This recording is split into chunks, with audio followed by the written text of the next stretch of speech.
قال رسول اللہ صلی اللہ علیہ وسلم عن عبد الرحمن بن عوف عن النبی صلی اللہ علیہ وسلم قال ثلاثۃ تحت العرش یوم القیامہ الی آخرہ۔ حضرت عبد الرحمن بن عوف رضی اللہ تعالی عنہ روایت کرتے ہیں کہ رسول اللہ صلی اللہ علیہ وسلم کا فرمان ہے کہ قیامت کے دن تین چیزیں عرش الہی کے نیچے ہوں گی۔ نمبر 1 قرآن، نمبر 2 امانت، نمبر 3 رحم۔ رحم یعنی کہ رشتہ داری کے ساتھ تعلقات رکھنا۔ رشتہ داری جو پکارے گی، خبردار جس نے مجھے جوڑا اللہ اس کو جوڑے گا، جس نے مجھے توڑا اللہ اس کو توڑے گا۔ قیامت کے دن عرش الہی کے نیچے یہ تین چیزیں ہوں گی۔ اس کا مطلب یہ ہے کہ اللہ کا انتہائی قرب حاصل ہوگا۔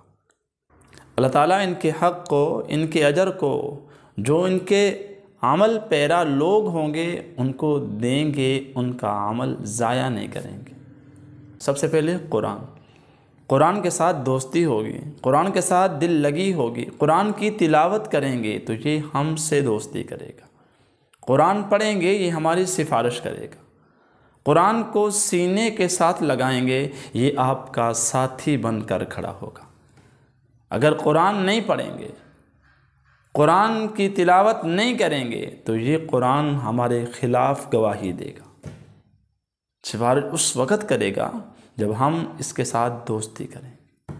یہاں پر دو لفظ استعمال ہوئے ہیں، ظاہر اور باطن۔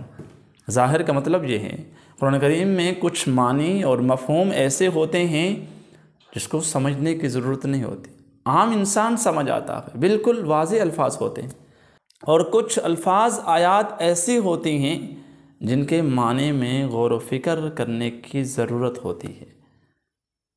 وہ صرف علماء بلکہ خاص لوگ ہی ان معنی اور مفہوم کو سمجھتے ہیں۔ دوسری چیز ہے امانت، اس کا ذکر نہیں ہوا، تو شارحین حدیث اس کا تعلق قرآن کے ساتھ بھی بتاتے ہیں کہ قرآن کی طرح امانت بھی بندوں سے جھگڑا کرے گی، اور اس کا تعلق امانت کے ساتھ بھی ہو سکتا ہے کہ امانت بھی اللہ کے حضور پکارے گی۔ تو بھائی یہ قیامت کے دن یہ تین چیزیں عرش الہی کے نیچے ہوں گی۔ میں اور آپ ان تین چیزوں کو اپنے سینوں میں سمیٹ لیں تو قیامت کے دن مجھے بھی اور آپ کو بھی عرش الہی کا سایہ نصیب ہوگا۔ قرآن کی کثرت سے تلاوت کرو۔ صحابہ کے بارے میں حضور علیہ السلام خود قرآن کی کثرت سے تلاوت کیا کرتے تھے، کیونکہ قرآن اللہ کی کتاب بھی ہے، اللہ کا کلام بھی ہے۔ قرآن سے جتنا ہم قریب ہوں گے یہ ہمیں اتنا ہی نوازتا چلے گا۔ دوسری امانت۔ امانت کیا ہے؟ آپ پر کوئی یقین کرتا ہے، آپ کو سچا انسان مانتا ہے تو پھر آپ کو امانت دیتا ہے، اور امانت میں خیانت نہیں کرنی چاہیے۔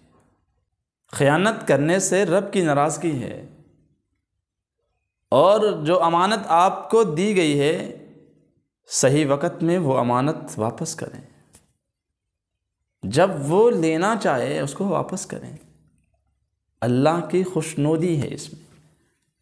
آخر میں ہے رحم، رشتہ داروں کے ساتھ جو تعلقات ہیں وہ ایسے ہونے چاہیے جیسے میرے مصطفیٰ کے تھے، جیسے صحابہ کے تھے۔ اونچ نیچ ہر جگہ ہوتی ہے، لیکن جو مجھے اور آپ کو اللہ کے نبی سبق دے کر گئے ہیں، میری زندگی اس کے مطابق گزرے گی، میں بھی خوش رہوں گا، سامنے والا بھی خوش رہے گا۔ میں یہاں سے چلا جاؤں گا نا، قبر کے گڑھے میں موجود ہوں گا تو یہاں سے لوگ دعائیں بھیجتے ہوں گے، اہل و عیال آپ کو یاد کرتے ہوں گے، تو آپ وہاں ہوں گے، یہ یہاں ہوں گے، ان کی دعاؤں سے آپ کی قبر ٹھنڈی ہو رہی ہوگی۔ صرف یہی کہیں کہ وہ میری رسپیکٹ کرے، صرف یہی کہیں کہ وہ مجھ سے محبت کرے، ایسا نہیں ہوتا۔ ہاں یہ بات بھی یاد رکھیں، جب کسی سے محبت ہے، کسی کی رسپیکٹ کرنی ہے، وہ خالصتاً اللہ کی رضا کے لیے ہو، کسی لالچ کی بنا پہ نہ ہو، کسی مفاد کی بنا پہ نہ ہو، صرف اللہ کی رضا کے لیے ہوگی تو آپ کی دنیا بھی اور آخرت بھی اللہ اچھی کریں گے۔ ورنہ بڑے بڑے نمازی ہیں، بڑے بڑے حاجی ہیں، بڑے بڑے تہجد گزار ہیں، یوں تو سمجھتے ہیں میں بہت کچھ ہوں، لیکن سامنے والے کی عزت ہی نہیں۔